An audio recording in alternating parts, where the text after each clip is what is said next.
Hey there, Carr here.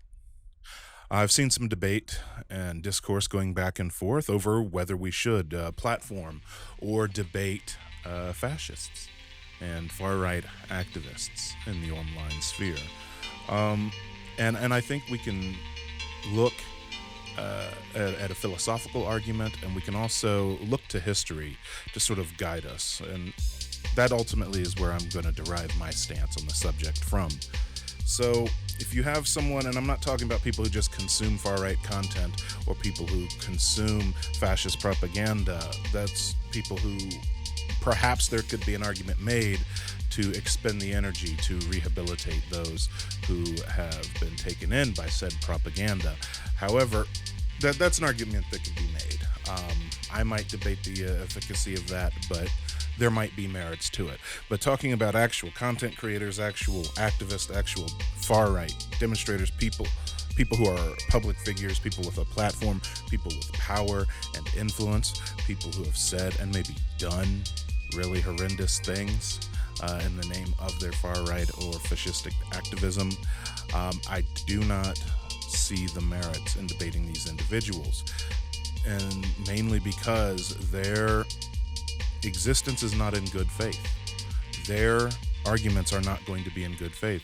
So there's no such thing as a good faith conversation with them because their very ideology is not in good faith.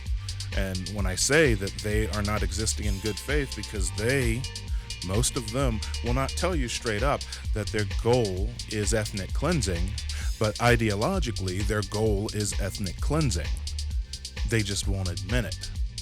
So, yeah, I think that they are not operating in good faith, so there's no good faith conversation to be had with them. Moreover, as a black person living in a colonized nation, among colonized people, and on stolen land, why do some of these things need to be debated? Like, even a lot of the topics that are coming up now, even my heavily propagandized United States public school education, all through elementary school and into high school, established that a lot of these things were no longer up for debate. Like, when they taught us about World War II, they're like, hey, we beat the Nazis. The Nazis were bad. Everything to do with Nazis are bad, right?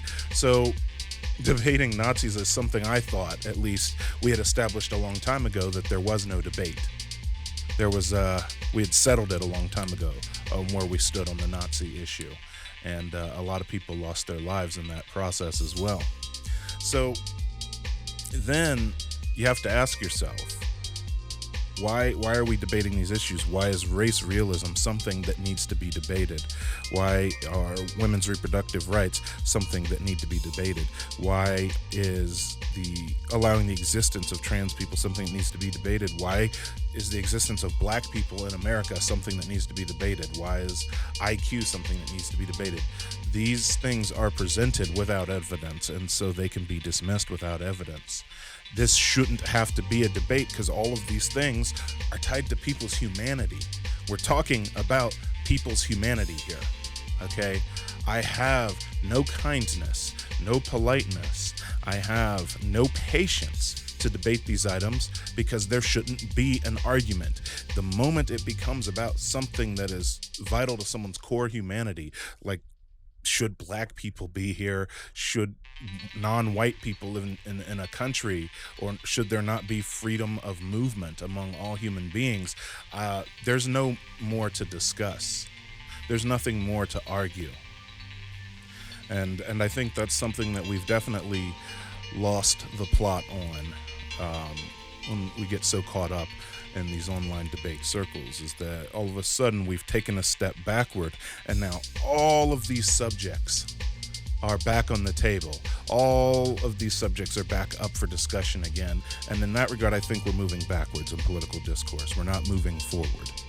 And these individuals who have spent their careers being far-right activists or advocating for fascism or ethnic cleansing, or people who commit crimes overseas in their racist agendas, they don't get to have a seat at the table. They should not have a seat at the table.